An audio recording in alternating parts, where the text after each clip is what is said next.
Thank you so much for that wonderful introduction, and it's been such a pleasure over the last 24 hours getting to know, I feel like, at least half this room, so I want to get to know the other half.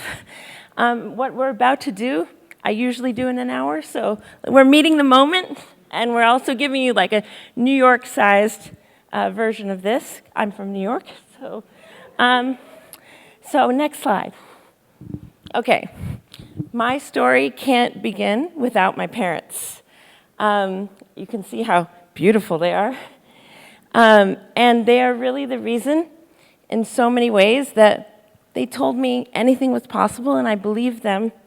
And so because they're artists also, they really showed me that uniqueness was best. And so they always made me feel, they always made me celebrate that I was different. And, that I was different, extraordinary. And I think because the theme today is social innovation, I think it's important to give you an example of innovation very early in my life. So I was diagnosed, I forgot to mention this. I was diagnosed with cerebral palsy when I was a year old. Don't remember it, but it's been a good time.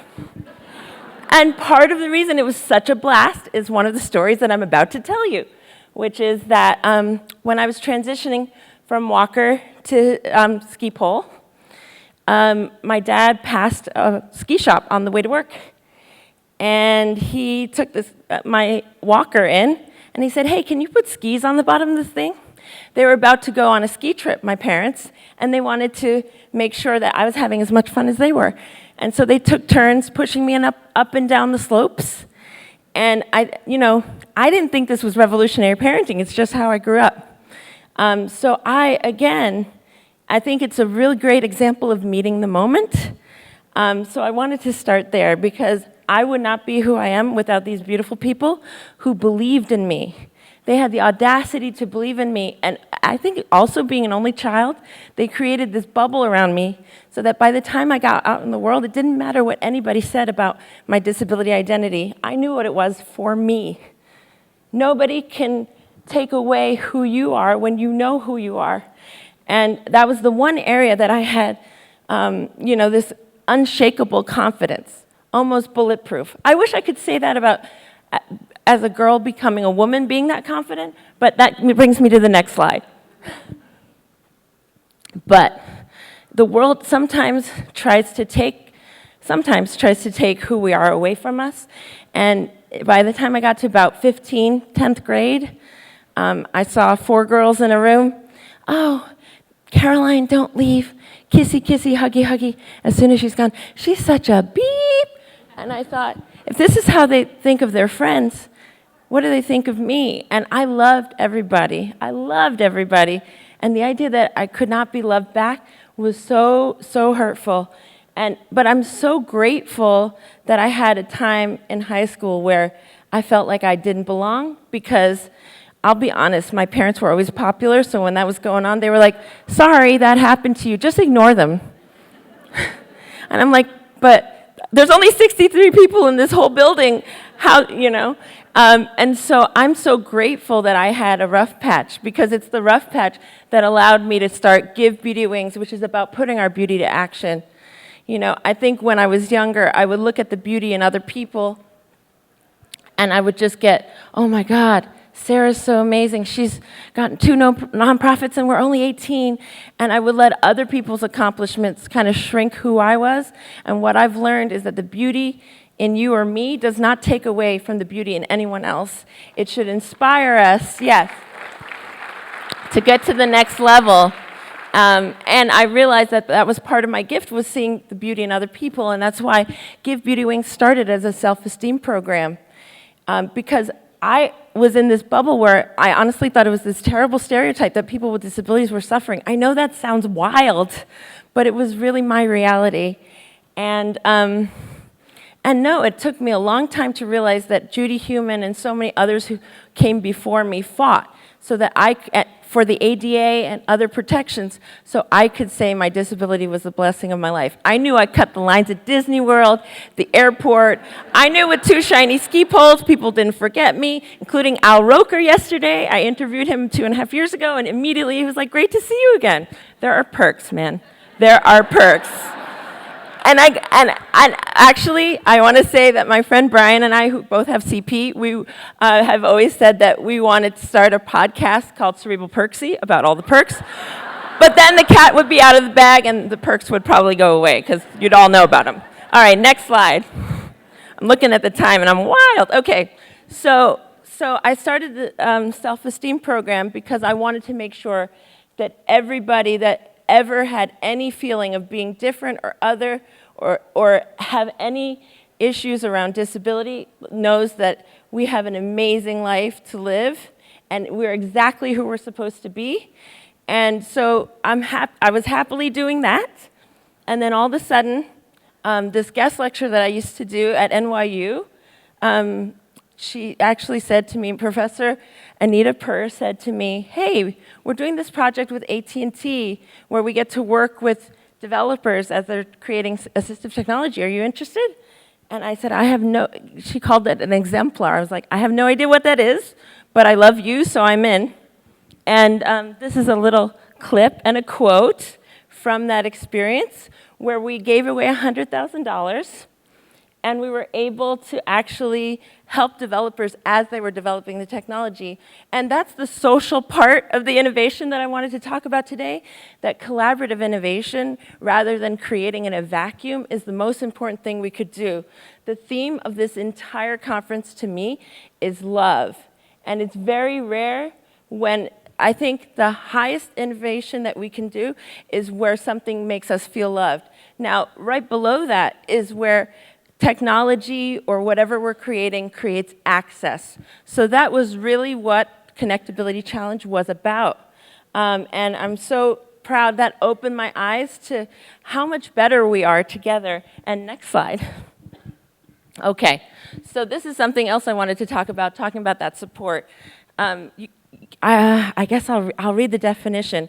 I thought this was a great definition of ally, and I'm talking about this because I want us to think about ourselves as ally innovators.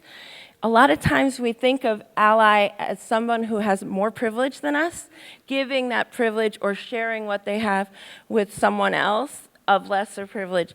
But I love this definition. Real allyship is combining or uniting a resource or commodity with another for mutual benefit. When we combine our powers together, we are so much better. And I saw that firsthand with AT&T, and it inspired, next slide. Okay, it inspired my work a year later with a place called Open Style Lab, which is featured, was at Parsons School of Design in New York. And I also wanted this picture of this is Grace John on the left, right. I wanted to shout her out because she actually was asked to speak at the UN and gave her spot to me. Because privilege itself is not the villain, but sometimes privilege is knowing when it's not you that's supposed to be at the mic and when to share that spotlight. And so she was a true ally in that moment and decided that it was important to hear from the disability community directly. Next slide. Okay, and it allowed me then to realize, because I forgot to mention, you saw how beautiful my parents are. My mom's an FIT grad. My dad's the first metrosexual that ever lived. It's true. He's 90 and a half. Don't tell him I told you. And he always had these, comme des garçons, tuxedos, and he knew all the labels. I'm the big hippie in the family, so I thought fashion was just for them. And that's another thing that Grace and OSL and Parsons gave me, was realizing fashion is for everybody, and it should be for everybody. It's about equal access and equity. So next slide. And it led, after I had done the assistive technology competition and worked with Parsons and started Give Beauty Wings, the self-esteem program, in about 2018, I was asked to be a Forbes contributor, Forbes Women, And it allowed me a platform to talk about some of the things that people don't know we deal with, whether it's disability in fashion, like I mentioned, it could be beauty, but one of the things that people don't know is that we don't even have same-day transportation. Most people with disabilities in any part of our country, the best you could do is you have to book your rides 1 to 2 days in advance. Can you imagine having to book your subway or bus rides? Any New Yorkers in here? Okay, we love New York. We love Atlanta. This is my first time here, by the way, guys. Okay, I'm going to go to the next slide because I'm actually out of time. Okay, I don't know how that happened. But anyway, I believe that transportation is one of those human rights, just like employment, just like everything else. And I was able to actually get 8,000 signatures of people who understood why that was so important. And we were able to save this program that they were trying to cut. Next slide. Okay, so next slide. Okay, perfect. We actually landed to the end, and I think the most important thing I wanted to share in this moment is that, you know, people ask what the meaning of life is. I don't think it's that hard. I think the meaning of life is learning to love well ourselves, each other, and if you believe in God, God. And I hope that when we think of innovation, we realize that we're in a partnership with whoever we're creating for. And it's so important to make sure that if you're designing something for moms, you talk to mothers. If you're designing for people with disabilities, you have to talk to the entire community because, well, first of all, we're 1 in 4 people, so that's a lot. But you don't know how many people you're going to change. The thing that really resonates with me about the moment my dad created those skis for me on my walker is that he showed me not only that I was part of the family, but that I was loved.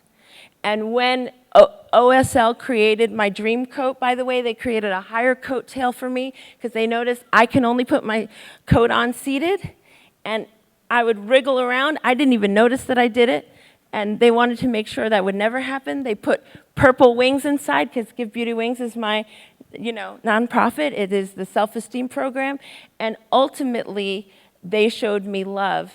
So what I want to say is that every voice is valuable, and when you're asking or giving or you're getting feedback, that's not a bad thing.